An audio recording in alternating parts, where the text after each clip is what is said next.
Deməli dostlar, nəticədə bunlar bu vitaminli su içdikdən sonra bunların iştahları da yaxşılaşır, həzm prosesi güclənir və yumurtlamaqları da super olur. Onu sizə indi göstərəcəm. Sizə çox dəyərli tövsiyələr verəcəm.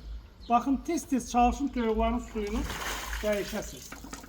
Köhnəlməsin su. Və suyuna nə qatacağıq dostlar? Baxın, vitamin və mineral qarışıqlarıdır. Və bunu hardan alacağınızı da sizə deyəcəm. Və nə cür suya qatacağınızı da sizə indi izah edəcəm. Bu vitamin və mineral qarışığını alacaqsınız Şamaxinkada 16 mərtəbənin altından. Bizim adımızdan gedib almaq istəsəniz əgər 10 qrama 1 qram da sizə hədiyyə verəcəklər. Baxın, deməli nə edəcəksiniz? 4 qram çəkirsiniz və 10 litrlik su qabına belə tökəndən sonra. Deməli tam doldurduqdan sonra dostlar belə köpüklənəcək bu. Gördünüz, suyu doldurduqdan sonra ağzını bağlayırıq, veririk toyuqlara. Xoruz, icazə ver, keç belə. Keç gedək yumurtanı alıb götürək, davay. Davay, keçdin. Dostlar, baxın bunlara.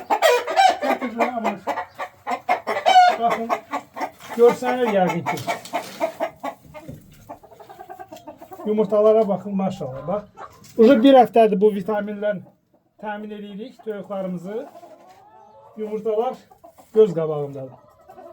Həmişə bax, bir kletkaya daha çox yumurtlayırlar.